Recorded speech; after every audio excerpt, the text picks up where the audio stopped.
Искано парти се събраха хора с различни професии и интереси – художници, спортисти, модели и лекари, представители от бизнес средите, за да се обединят в името на една обща кауза, а именно за да подкрепят Асоциацията на пациентите с вродени лицеви аномалии и техните родители.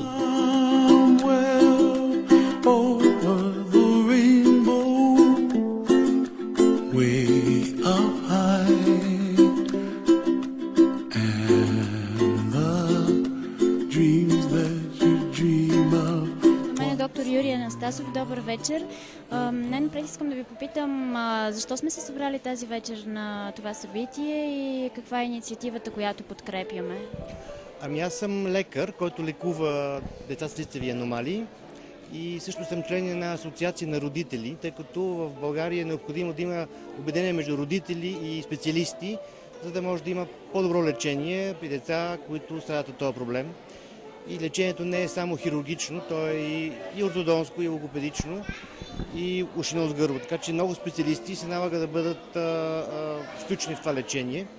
И благодаря това, че има асоциация, която съществува от 17 години, това, което правим ние в нашето отделение, нашето звено, е много по-обширно от минимум, който се дава от държавата.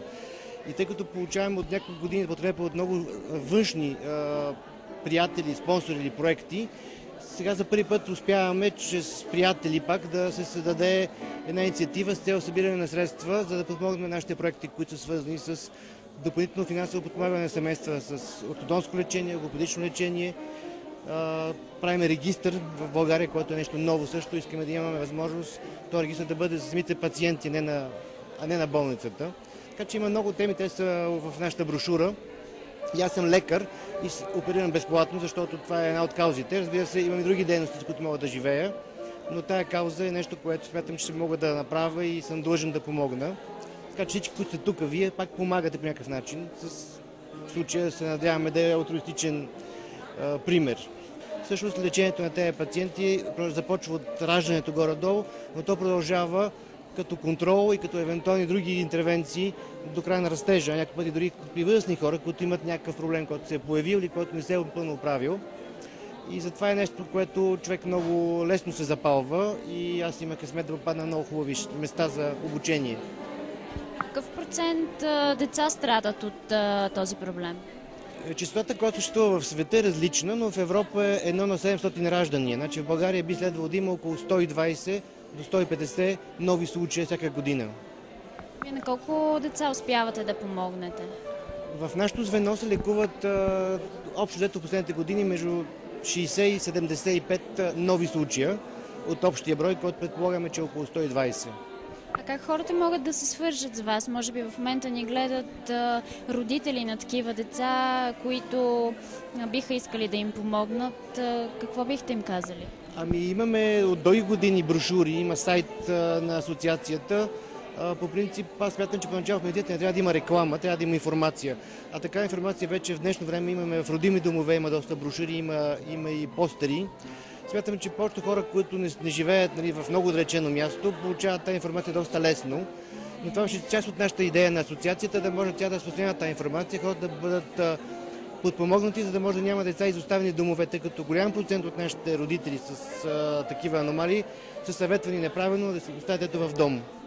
И всъщност идеята е да има по-малко изоставяне поради тая причина, като това се лекува добре. И даже имаме тук семейства, които са дошли, които са малко илюстрации, че те са напълно нормални и че при едно минимално, но правилно лечение те могат да бъдат напълно, как всички останали, и полезни за обществото. Домакин на партито беше меценатът Николай Младжов, който посрещаше гостите, сред които футболистът Мартин Петров, олимпийският и световен шампион по борба Боян Радев, бизнес-дамата Майя Цакова. На събитието бяха забелязани още дизайнерката София Борисова, мисис България Паулина Петракиева, моделът Гери Дончева, Елеонора Манчева, ледената кралица Азди Сран, придружена от малката си дъщеричка, актрисата Деси Зидарова. А и Канал 3 също имаше присъствие в лицето на програмния директор Сашо Диков. Добър вечер. Минути след като търга приключи, всъщност откъде дойде идеята да организирате такъв тип събитие с благотворителна цел и да дарите една от вашите изключително скъпи картини? Имаме идея от много време за такъв благотворителен търг. Трябва да ви уверя, че не е толкова лесно да се организира, тъй като трябва да се осигурят необходимите картини, предмети, съответните хора, които трябва да присъстват. Това ни беше в плановете от много време. Щастлив съм обаче, че успяхме да го реализираме сега в края на юни.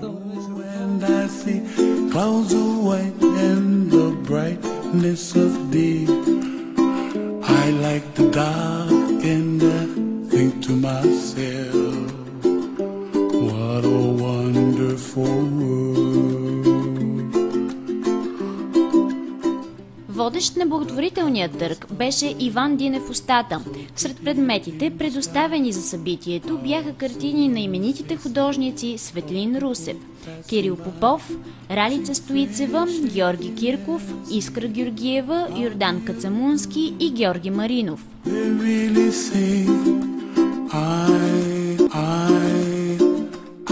Олимпийският и световен шампион по борба Боян Радев, един от най-заклетите колекционери на български майстори, дари графиката Мома на Васил Стоилов от 1934 година, която след дълго наддаване отиде при бизнес дамата Мая Цакова.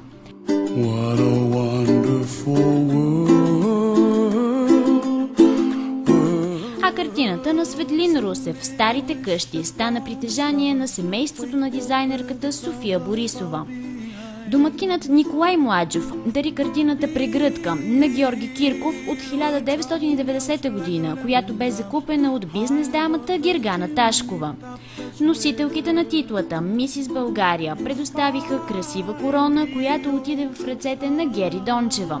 От своя страна моделът дари красив пъзел от личната си колекция, чиято цена достигна 650 лева. Водещата на предаването «Последен писък» Тони Рапонска дари колаж с автографи на Брад Пит, Брус Уилис, Матю Маконаки и много други световно известни звезди, които е успяла да вземе тази година на филмовия фестивал в Кан.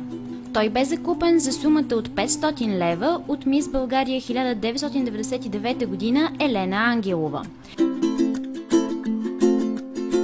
Едно от най-атрактивните наддавания предизвика мисис дама на годината Катя Роуз. Тя се здоби с фланелки с автограф на футболистите Мартин Петров и Христо Стоичков, а освен това и с костюмите на Устата и Софи Маринова от последният им видеоклип.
Дами и господа, скъпи гости, имам честта да ви кажа едни много добри резултати, едни страхотни цифри, които тази вечер, благодарение на вас, скъпи гости, събрахме на този благотворителен търг за тази благородна кауза.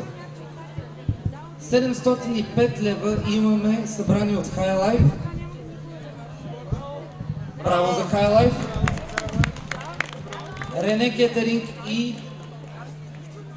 и кутиите по-късно ще отворим, а от самия търг, в който дейни участници бяхте най-вече вие, всъщност само вие, имаме събрани 15 450 лева. Общата сума за сега е 16 155 лева. Тя ще бъде връчена от господин Николай Младжов, нашия домакин, нашия приятел, на доктор Анастасов, присъствието на нотариус, или нотариуса може вече да си ходи. Не, тук е господин Димитров. Да, заповядайте. За мен е изключително чест да обявя това. Благодаря ви. За сега сумата е 16 155 лева. Аз се надявам мисля, че касите не са отварени, най-вероятно сигурно сумата ще стане поне 17-18 хиляди лева, предполагам, което ми се струва чиста работна сума. Благодаря на всички, бяхте страхотни!